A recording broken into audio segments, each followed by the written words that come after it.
War आपने start की है लेकिन खत्म हम करेंगे, क्योंकि इससे क्या है कि बहुत बड़ी चुनौती हो गई है। जो 57 मुस्लिम देश बोला जाता है उनका काल बन के आएगा। इजराइल में सभी नागरिकों को सलाह दी जाती है कि वो बहुत सावधानी बरतें। रमज़ान के महीने में ईरान और इजराइल का जो युद्ध हुआ है वो कहीं ना कहीं जो तमाम मुस्लिम देश है उस पर कहीं ना कहीं एक सदमा लगा है, यानी झटका लगा है। लेकिन रमज़ान के वक्त पे ईरान में इस तरह से हमले होना ये अपने आप में एक बड़ा सवाल खड़ा करता है। लेकिन इस हमले में कई लोगों की मौत की खबर है, जिसमें स्कूल के बच्चे शामिल है, कई कमांडर इसमें शामिल है। इसी मुद्दे पर बारीकी से बातचीत करने के लिए हमारे साथ दो सहयोगी मौजूद है। हमारे साथ स्वीटी हमारे साथ है, हमारे साथ तरुण होंगे, वो पूरी जानकारी बताएंगे। लेकिन तरुण, शुरुआत आप ही से करते हुए, जो ईरान इजराइल जो हमला हुआ है जिसमें मौत की खबर आ रही है, जिसमें स्कूल के बच्चे शामिल है, कई कमांडर शामिल है, क्या हुआ रमजान के महीने में इस तरह से कहर बरपना अपने आप में एक बड़ा सवाल है। बिल्कुल सद्दाम, जिस तरह से इजराइल ने हमला किया ईरान के ऊपर, तो रॉयटर्स ने ये दावा किया है कि इजराइल ने जो हमला किया है उसमें कई सीनियर कमांडर्स की मौत हुई है और कई पॉलिटिकल लीडर्स की भी इसमें मौत हुई है। तो मतलब ये कहने वाली बात है कि उनका टारगेट केवल ये पॉलिटिकल लीडर्स नहीं थे, उनका टारगेट था खामेनेई और उनकी पूरी ईरानियन गवर्नमेंट। लेकिन वहाँ से कैसे ही करके वो वहाँ से बच के निकल जाते हैं। लेकिन सवाल ये उठता है सद्दाम कि इस समय ईरान ने जो पलटवार किया है, एक अकेला देश पूरे मिडिल ईस्ट पर भारी पड़ा हुआ है। देखिए, अगर कहीं ना कहीं आप देखें तो ये अमेरिका और इजराइल की ये जिद है कि किसी भी हालत में ईरान को न्यूक्लियर पावर नहीं बनने देंगे। उसके पास, और सबसे बड़ी बात, उसके पास जो मिसाइल्स की पावर है उसको भी वो कहते हैं ना, निरस्तीकरण करना चाहते हैं।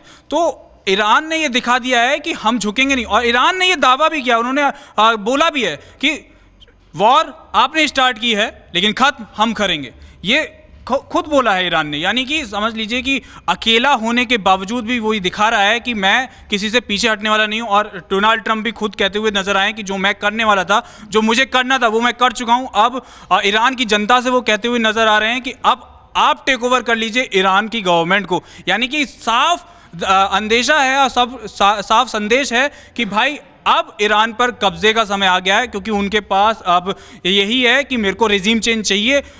बात यह है कि रिजीम चेंज क्यों चाहिए, डोनाल्ड ट्रंप को इतना क्या लगाव है ईरान से। देखिए, एक चीज़ आती है न्यूक्लियर पावर, दूसरी आती है तेल। बहुत ज़्यादा, जैसे अभी वेनेजुएला पे इन्होंने हमला किया, तो एक वेनेजुएला पे जो अटैक करने के बाद बहुत सारे सवाल उठे कि भाई क्या आज की डेट में भी किसी देश पे आप हमला करके ऐसे किसी पे भी कब्जा कर सकते हैं। ईरान उनमें से नहीं है कि भाई आप उन पर हमला करोगे वो पीछे हट जाएगा। ईरान के पास भले ही न्यूक्लियर ना हो, लेकिन उसके पास ऐसी ऐसी मिसाइल्स हैं जो आपको जॉर्डन, इजराइल बतौर और बल्कि 2000-3000 किलोमीटर दूर तक मार सकती हैं। और आप देखें, अकेले ईरान ने, मैं अपने कैमरामैन से कहना चाहूँगा कि थोड़ा जूम कर दें, मैं दिखा दूं कि जितने भी उनके आसपास जितनी भी अमेरिकन बेस थे सबको तबाह कर दिया। उन्होंने नहीं देखा है कोई मुस्लिम देश है, कोई कौन देश है, नहीं, उन्होंने साफ कर दिया है कि अगर मुस्लिम देश भी है तो हम आपको तबाह कर देंगे। देखिए, इसमें चाहे जॉर्डन हो, इसमें कतर भी है, कुवैत है, सबको, इराक जहाँ पे भी अमेरिकन बेसिस थे सबको तबाह कर दिया गया है। और सबसे बड़ी बात, अब सवाल उठ रहा है कि क्या ईरान पूरे जो 57 मुस्लिम देश बोला जाता है उनका काल बन के आएगा। यही अब ये लग रहा है कि कई सवाल उठ रहे हैं। हाँ, बिल्कुल। स्वीटी हमारे साथ है। स्वीटी, क्या कुछ हेल्पलाइन जारी हुआ है? मान लीजिए जो भारत के जो लोग हैं जो ईरान में फंसे हैं, और यहाँ पर जो उनके जो ईरान में लोग हैं वो यहाँ पर अगर देख रहे होंगे, तो वो हेल्पलाइन नंबर क्या है जो वो बताइए हमारे दर्शकों को। जब ये अटैक हुआ तो उस दौरान हमारे भारत के जो भारतवासी और जो टूरिस्ट हैं वो ईरान में मौजूद थे, वहाँ पे फंस गए हैं। जो भारत की एडवाइजरी जारी की गई है रक्षा मंत्रालय से, उसमें बाकायदा बताया गया है कि इजराइल में सभी नागरिकों को सलाह दी जाती है कि वो बहुत सावधानी बरतें, हर समय चौकन्ने रहें। और इसके साथ साथ उन्होंने ये भी बताया है कि कुछ गाइडलाइंस और कुछ निर्देश सख्ती से उसका पालन करें। जैसे कि एक नंबर जो अभी हम स्क्रीन पर भी दिखाई देंगे दर्शकों को, वो भी है। लेकिन उसी के साथ साथ उन्होंने ये बताया कि लोकल न्यूज़ और ऑफिशियल अनाउंसमेंट में इमरजेंसी अलर्ट रेगुलर नज़र आते रहेंगे, उसको फॉलो करें। और साथ ही साथ एयर जो कहते हैं ये एयरबेस जो है वो बंद कर दी गई हैं, तो उसके हिसाब से ना सिर्फ ईरान बल्कि जो उसके आसपास मिडिल ईस्ट में जितने भी वहाँ पे जितने भी अलग अलग देश हैं, उनमें भी जो टूरिस्ट हमारे भारतीय जो फंसे हुए हैं उनके लिए भी यही एडवाइजरी जारी करी है। अलग अलग जैसे कि जॉर्डन एक देश है, वहाँ पर भी सबसे ज़्यादा भारतीय फंसे हुए हैं, तो वहाँ पर भी एयरलाइन सारी बंद पड़ी हैं, जिसके वजह से वहाँ पे अलग जो है वो एडवाइजरी जारी की गई है खासकर जॉर्डन के लिए। और उसके भी जो हेल्पलाइन नंबर है वो हम आपको स्क्रीन पे दिखा देंगे।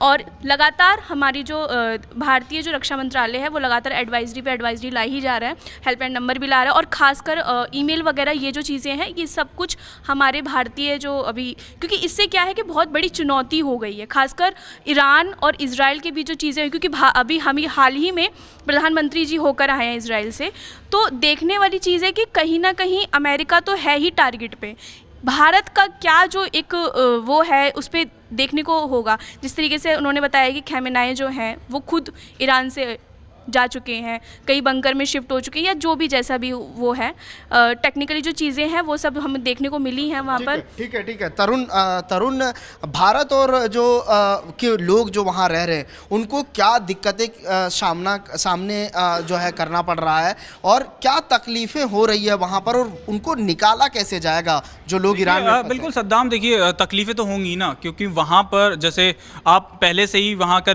जो करेंसी थी वो बिल्कुल मर चुकी थी।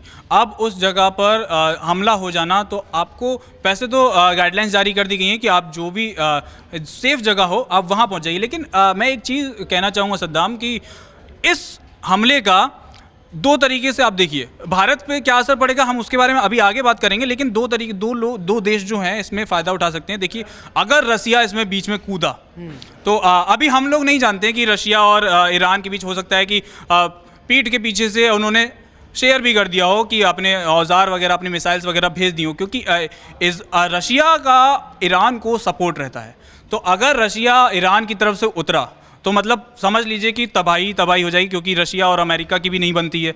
और दूसरा है चीन इस चीज़ का बहुत फ़ायदा उठा सकता है, क्योंकि अभी देखें तो जिस तरीके से ये सब हालात बने हैं, उन्होंने कहते हैं ना कि अचानक से मिडिल ईस्ट से तेल ले जाने वालों का जो किराया होता है जो हम बोलते हैं, तो उसको बढ़ा दिया उन्होंने, लगभग $2 लाख कर दिया है। तो मतलब इसको भी एक तरह से यूटिलाइज कर रहा है चीन, और उन्होंने पहले से ही सऊदी अरब वगैरह से इनको शायद ये अंदेशा था, उन्होंने वहाँ से तेल बहुत ज़्यादा कहते हैं ना कि स्टोर में रख लिया था, कैपेसिटी बना ली थी, और वहीं से ज़्यादा स्टोर करें, क्योंकि अभी हाल ही में खबर आ रही है कि सऊदी अरब भी थोड़ा एक्स्ट्रा तेल उनको भेज रहा है। क्योंकि इस हमले में जो ईरान ने जवाबी कार्रवाई की उसमें सऊदी अरब भी शामिल है, उसमें वहाँ पे भी किया है। तो मतलब मुस्लिम देशों को इकट्ठा मारने की फिराक में है ईरान, क्योंकि वो नहीं देखने वाला कि अगर आप मेरे सामने मुस्लिम भी हैं तो अगर मेरे सामने हैं तो मैं मारूंगा अगर आप गलत हैं। क्योंकि बात यह है कि आप जो तख्ता पलट चाहते हैं वो जबरन नहीं करवा सकते।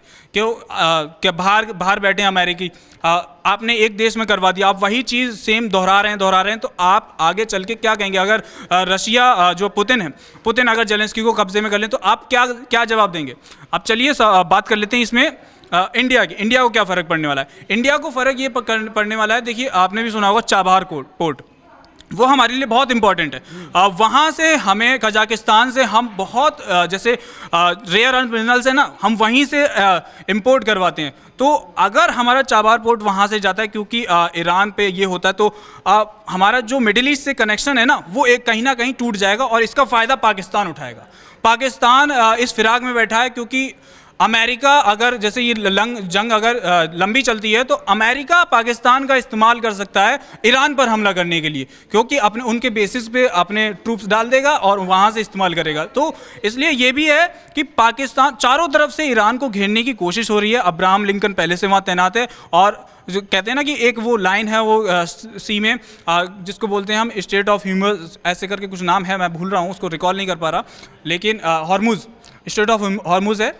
तो वहाँ से लगभग दुनिया का 20% तेल आता है। अगर वहाँ पे अगर थोड़ा ट्रैफिक हुआ तो वहाँ ईरान भी रोक सकता है, और जो ये क्या नाम है USS अब्राहम लिंकन और ये गेराल्ड हैं, यहाँ पर ये भी हो सकता है कि ये भी रोक लें। तो इससे हमारा भी जो लेन देन है वो भी बहुत ज़्यादा दिक्कत में आ सकता है। तो अब हमारे देश पे भी बहुत ज़्यादा तगड़ा फर्क पड़ने वाला है। तो इसीलिए ये अर्थव्यवस्था की बिल्कुल बिल्कुल बहुत फर्क पड़ने तो वाला है। ऐसे कई सारे सवाल हैं जिसका जिक्र बार बार हो रहा है, लेकिन ईरान इजराइल का जो युद्ध हुआ है, क्या भारत पर कितना आर्थिक तौर पर वो असर पड़ सकता है, इस पर हमारी पैनी नज़र तो होगी।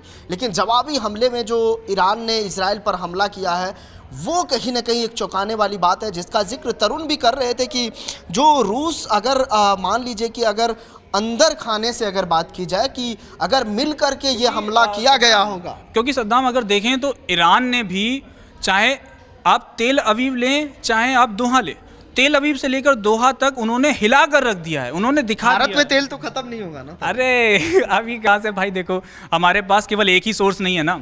हम लोग रसिया से भी तेल इंपोर्ट करते हैं, तो हमारे पास है सोर्स, लेकिन ये हमारे ईरान से भी, भारत को डरने की जरूरत नहीं। हमारे ईरान से भी संबंध खराब नहीं है, ठीक है। तो बात यह है कि जो कंडीशन अभी बन रही है, क्योंकि अगर ये खराब होती हैं तो मुझे नहीं लगता है कि ईरान किसी को भी तेल एक्सपोर्ट कर पाएगा, इसलिए।